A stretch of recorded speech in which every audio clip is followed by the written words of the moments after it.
பாட்டு தான் எனக்கு ஞாபகம் வருது.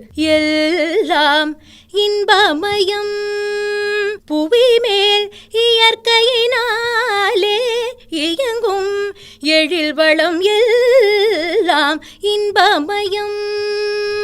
நம்மை சுற்றி இருக்கிற எல்லாமே இன்பமயமானதுதான். ஆனா நாம் தான் அது இன்பமயமானது என்பதை உணராத ஒரு வாழ்க்கையை வாழ்ந்து கொண்டிருக்கிறோம்.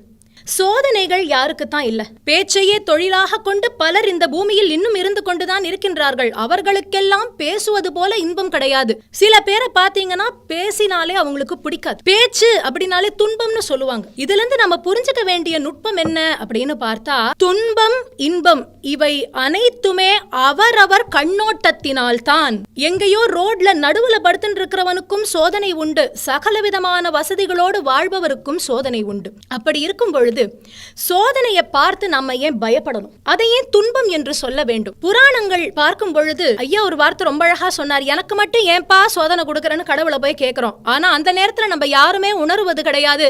கடவுளே இந்த பூமியில வந்த பொழுது நிறைய சோதனைகளை அனுபவிச்சிருக்கார் அப்படிங்கிற விஷயத்தை நம்ம யாரும் உணர்வது கிடையாது. தெய்வங்கள் அவதாரம் எடுத்த போதிலும் அவர்களுக்கு நிறைய சோதனைகள் வந்தது. அப்படி பக்தர்கள் இறைவன் என்று பாகுபாடு இல்லாத சோதனைகள் வந்த போதிலும் அவர்கள் புராணத்தில் நமக்கு உணர்த்தியது என்ன அப்படின்னு பார்த்தா, அக்செப்டன்ஸ் அப்படின்னு சொல்லக்கூடியது. இந்த சோதனைகளை இன்பமாக பார்க்க வேண்டும், இதை ஏற்றுக்கொள்ள வேண்டும் என்பதை அவர்கள் நமக்கு உணர்த்தினார்கள். உதாரணமாக சில வரலாறுகளை நாம் பார்க்கலாம்.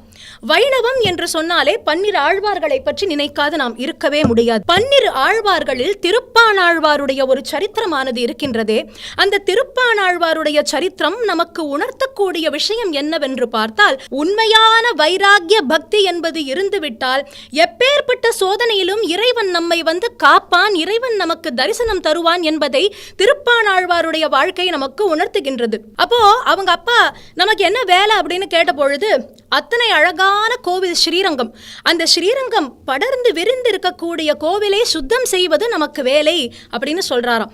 தினம் தினம் அந்த கோவிலை தன் தந்தையாரோடு சுத்தம் செய்து வருகின்றார்.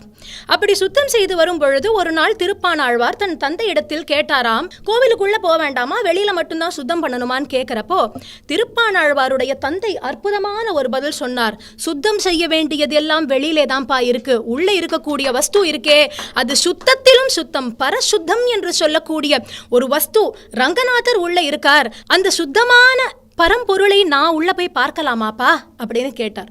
அவ அப்பா சொல்றார், இல்லப்பா நம்ம அங்க உள்ள போக வேண்டும்ங்கிற அவசியம் கிடையாது, உன் உள்ளே நீ அவரை தேட ஆரம்பி, இறைவனை நினைத்து நினைத்து உருகி ஸ்ரத்தையாக உன்னுடைய கைங்கரியத்தை செய், அவரே உனக்குள்ளே வந்து உனக்கு வெளியேவும் காட்சி தருவார்.